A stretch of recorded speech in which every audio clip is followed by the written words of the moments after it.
नमस्कार। रेनन कुलेसी के पार्ट 4 में आज हम चर्चा करेंगे इसकी जाति वर्तीयता की, इसकी एफिनिटीज की अर्थात इसकी बंधुता की, इसके प्रिमिटिव कैरेक्टर्स की और इसके कुछ मेंबर्स के अंदर एडवांस कैरेक्टर्स भी शो करते हैं उनकी। इससे पहले हम रेनन कुलेसी के 3 पार्ट पर चर्चा कर चुके हैं, जिसमें इसकी वर्गीकृत स्थिति, range of vegetative characters, range of floral characters की बात कर चुके हैं। इसके पुष्प सूत्र और पुष्प चित्र पर हम चर्चा कर चुके हैं और आज इसके 4th पार्ट के अंदर रेनन कुलेसी के अंदर हम डिस्कस करने जा रहे हैं इसकी जाति वर्तीयता, इसकी बंधुता और मेनली इसके प्रिमिटिव कैरेक्टर्स की। सबसे पहले हम देखने जा रहे हैं इसकी एफिनिटीज ऑफ द फैमिली रेनन कुलेसी। द्विबीजपत्रियों में सबसे प्रिमिटिव फैमिली माना गया है अधिकांश ऑथर्स ने रेनन कुलेसी को, रेनल्स गण को और रेनन कुलेसी को। डाइकोट के अंदर सबसे शुरुआती फैमिली यह है और कुछ ऑथर्स ने इसको आर्किक्लेमाइडी के अंदर रखा है। यह फैमिली रोजेसी से संबंधित भी है और यह फैमिली निम्फिएसी से संबंधित भी है।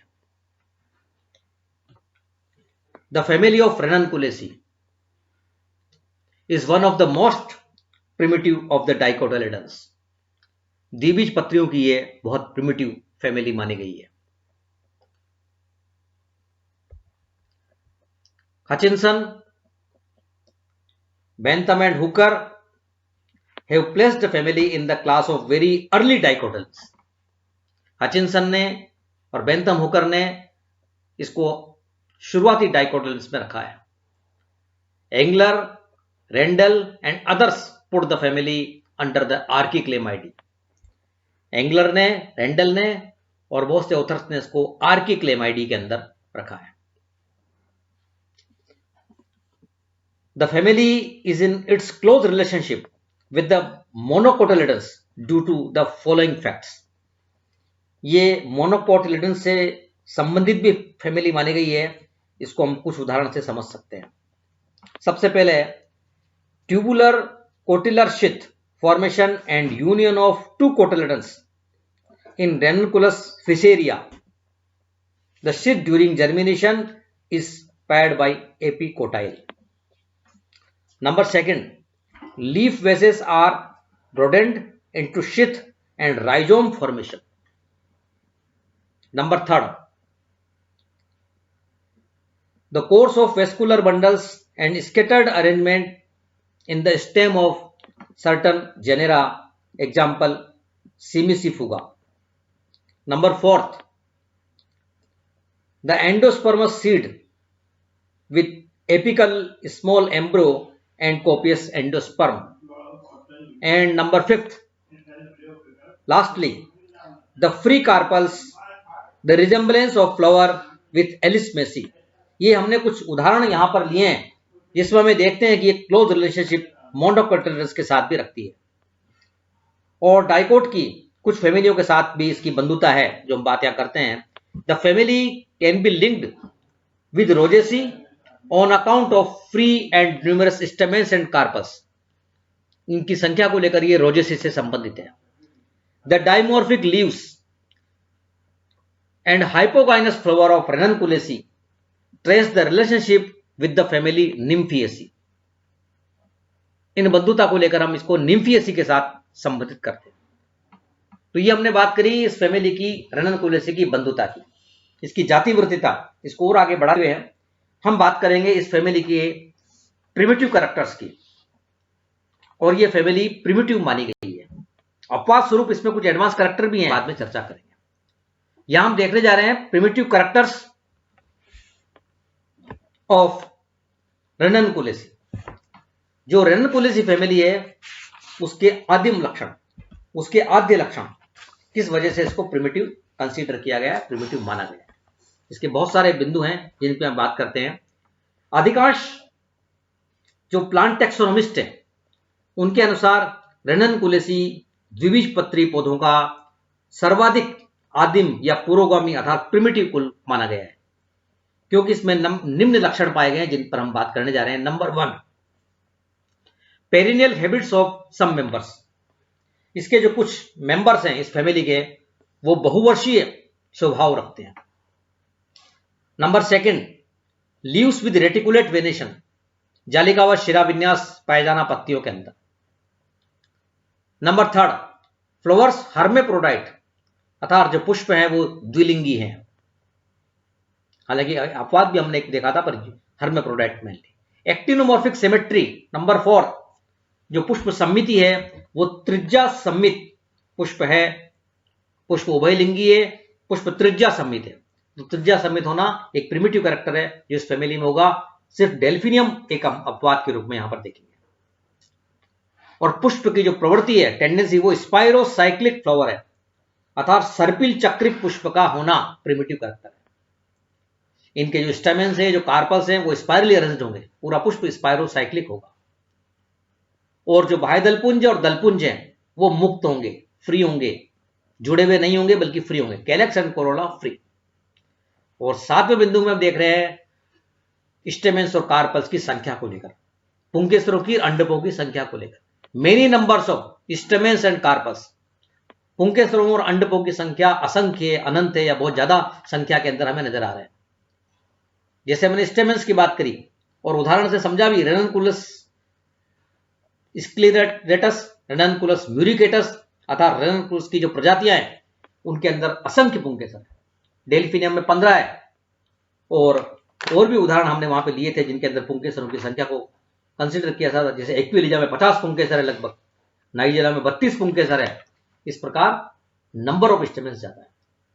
कार्पल्स में भी हमने देखा अंडप बहुअंडपी है, सिर्फ एक डेल्फिनियम अपवाद है, अन्यथा बहुअंडपी संख्या पर पाई जाएगी। 8वें बिंदु में हम देख रहे हैं stamens and carpels spirally arranged है, अर्थात जो पुंकेसर है, अंडप है, वो चक्रिक रूप से विन्यासित है। संख्या ज्यादा है और चक्री रूप से विन्यासित है, जो एक प्रिमिटिव कैरेक्टर शो करते हैं यहां पर। गाइनोशियम पोलीकार्पली अर्थात बहुअंडपी है, एपोकार्पस है अर्थात पृथकांडपी है। पृथकांडपी होना प्रिमिटिव कैरेक्टर है और युक्तांडपी अर्थात सिनकार्पस होना एडवांस कैरेक्टर है। यहां पर नाइजीरिया का अपवाद है जिसमें युक्तांडपी है, अन्यथा ये एपोकार्पस अर्थात पृथकांडपी अंडक होंगे। तो जायांग पृथकांडपी है और बहुअंडपी है, पोलीकार्पली एंड एपोकार्पस। ये एक प्रिमिटिव कैरेक्टर है जो इसके अंदर पाया जाएगा। प्रतीप बीजांड का पाया जाना अर्थात एनाट्रोपस ओव्यूल इस फैमिली के अंदर होगा। प्रतीप बीजांड को सबसे शुरुआती प्रिमिटिव बीजांड माना गया है। और जो फल है वो विदुर फल, फोलिकल प्रकार का फल इसके अंदर पाया जाता है, फोलिकल टाइप ऑफ फ्रूट्स। तो ये हमने देखा कुछ प्रिमिटिव कैरेक्टर्स को जिसको हमने सूचीबद्ध किया है। और ये प्रश्न पूछा जाता है कि प्रिमिटिव रेननकुलेसी को प्रिमिटिव फैमिली क्यों माना जाता है, तो वहां अपने को ये बिंदु डिस्कस करने, वहां पर देने। ये फैमिली प्रिमिटिव फैमिली है, प्रिमिटिव कैरेक्टर्स को धारण किए हुए, लेकिन इसमें कुछ अपवाद भी हैं। कुछ ऐसे कैरेक्टर्स हैं जो एडवांस भी बनाते हैं इसको, हालांकि वो बहुत कम है, लिमिटेड संख्या के अंदर है, लेकिन हम उनको भी यहां पे लिखेंगे। इसलिए विरोधाभासी फैमिली भी है, ये कंट्रोवर्शियल फैमिली है। तो उन एडवांस कैरेक्टर को भी हम सूचीबद्ध करके यहां पे लिख रहे हैं, एडवांस कैरेक्टर्स ऑफ रेननकुलेसी। उसमें हम सबसे पहले देख रहे हैं प्लांट्स आर जनरली हर्ब्स। जो प्लांट हैं वो प्राय शाकीय स्वभाव के हैं, और हम जानते हैं कि शाकीय स्वभाव का होना एडवांस कैरेक्टर होता है। तो ये एडवांस कैरेक्टर यहां पर ये शो कर रहे हैं कि यहां पर हर्ब्स पाए जा रहे हैं। तो जितने भी हम एग्जाम्पल देख रहे हैं, मेनली रेननकुलस को, डेल्फिनियम को, ये सब जो है हर्ब्स प्रवृत्ति के, शाकीय प्रवृत्ति के दिखाई। कंपाउंड लीव्स इन क्लीमेटिस, क्लीमेटिस में जो पत्तियां हैं वो संयुक्त पत्तियां हैं, संयुक्त पर्णें क्लीमेटिस के अंदर। ये एक एडवांस कैरेक्टर यहां पर शो करते हैं। और डेल्फिनियम की हम बात करें, पूरी फैमिली हमने देखा था जिसकी सिमेट्रिक है, रेगुलर है, नियमित है, और कैसी है, एक्टिनोमॉर्फिक, त्रिज्या सम्मित है। जो रेननकुलेसी फैमिली है वो एक्टिनोमॉर्फिक फैमिली है, त्रिज्या सम्मित पुष्प उसके अंदर होंगे, नियमित होंगे, सम्मित होंगे।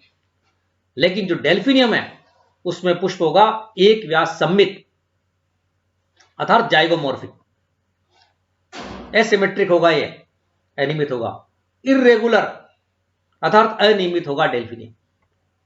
तो डेल्फिनियम ये एक एडवांस कैरेक्टर शो कर रहा है। जाइगोमॉर्फिक फ्लावर होना एडवांस होता है। एक्टिनोमॉर्फिक प्रिमिटिव कैरेक्टर है, जाइगोमॉर्फिक एक जो है एडवांस कैरेक्टर है। तो एडवांस कैरेक्टर ये यहां पर शो कर रहा है, जो मैं आपको यहां दिखाई दे रहा है। डेल्फिनियम जाइगोमॉर्फिक क्यों है, ये हमने जब इसके पुष्प को पढ़ा था, फ्लोरल कैरेक्टर, तब भी बात करी थी। इसके पीछे कारण है इसका स्पर का निर्माण होना। इसमें जो विषमता पाई जा रही है, सिमेट्री यहां पर जो डिस्टर्ब हुई है कि एक पश्चबाह्य दल और दो पश्च दल, इनने मिलकर स्पुट बनाया है, स्पर बनाया है, जिसको हम हिंदी में कहेंगे दलपुट या शुड्डिका। इस वजह से ये एक व्यास सम्मिति हो गई है डेल्फिनियम की। और इसी वजह से जो इसका पुष्प सूत्र, हम पुष्प चित्र जब बनाते हैं तो बहुत आकर्षक होगा वो स्पर के निर्माण के कारण। और डेल्फिनियम का जो सामान्य नाम है वो है लार्क स्पर, इसी वजह से रखा गया, स्पर के निर्माण की वजह से। तो एक एडवांस कैरेक्टर है जाइगोमॉर्फिक पुष्प का होना। उसके बाद हम अगला बिंदु देख रहे हैं, यूनिसेक्सुअल फ्लावर इन थेलिप्ट्रम। पूरी फैमिली हमने देखा है कि ये द्विलिंगी है, बाइसेक्सुअल हार्माफ्रोडाइट है, द्विलिंगी है। लेकिन अपवाद स्वरूप जो हम देख रहे हैं यहां पर यूनिसेक्सुअल फ्लावर इन थेलिप्ट्रम, कि थेलिप्ट्रम में एक लिंगी पुष्प है। द्विलिंगी पुष्प का होना प्रिमिटिव कैरेक्टर है और एक लिंगी पुष्प का होना एडवांस कैरेक्टर। तो एडवांस कैरेक्टर शो कर रहा है थेलिप्ट्रम, इसकी स्पीशीज। और अगली वही बात दोबारा आ गई डेल्फिनियम की जो हमने बात कही, पेटल्स फ्यूज्ड, पेटल्स जुड़ जाते हैं, क्योंकि हमने देखा है पृथक दलीय होना प्रिमिटिव कैरेक्टर है और संयुक्त दलीय होना एडवांस कैरेक्टर। तो यहां पेटल्स जुड़ गए हैं, तो petals fused and forming spur in delphinium. और डेल्फिनियम में उनने फ्यूज होकर, उनने जुड़कर निर्माण किया है किसका, स्पर का, डेल्फिनियम। तो petals fused and forming spur in delphinium, और ये एडवांस कैरेक्टर शो कर रहे हैं। डेल्फिनियम पूरी फैमिली में एक अपवाद के रूप में आगे चला है, उसको हम बार बार लिखेंगे। और अगला जो बिंदु में एडवांस कैरेक्टर का देखने जा रहे हैं, वो हमने देखा है कि पृथकांडपी है पूरी फैमिली, जिसको हम कहते हैं एपोकार्पस। एपोकार्पस अर्थात पृथकांडपी का होना, युक्तांडपी का होना प्रिमिटिव कैरेक्टर होता है। और युक्तांडपी अर्थात सिनकार्पस कंडीशन का होना जो है वो एडवांस कैरेक्टर होता है। जो अधिकांश फैमिली हम द्विबीजपत्री में पढ़ते हैं वो युक्तांडपी होंगी, सिनकार्पस होंगी। कुछ उदाहरण हम देखेंगे जो एपोकार्पस के होंगे, पृथकांडपी के होंगे। तो जितने भी हमने यहां पर उदाहरण लिए हैं, जैसे रेननकुलस का उदाहरण लिया है हमने, और डेल्फिनियम का उदाहरण लिया है हमने, और भी उदाहरण लिए हमने, वो सब जो है एपोकार्पस है अर्थात पृथकांडपी है। लेकिन जो नाइजेला है,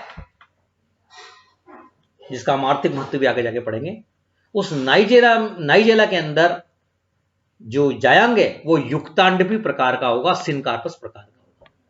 इसलिए वो जो है एक एडवांस कैरेक्टर है। नाइजेला में हमने देखा सिनकार्पस कंडीशन होगी, अक्षीय बीजांडन्यास होगा, 5 से 7 इसके अंदर होंगे अंडकों की संख्या, और ये युक्तांडपी होंगे, अक्षीय बीजांडन्यास बनाएंगे।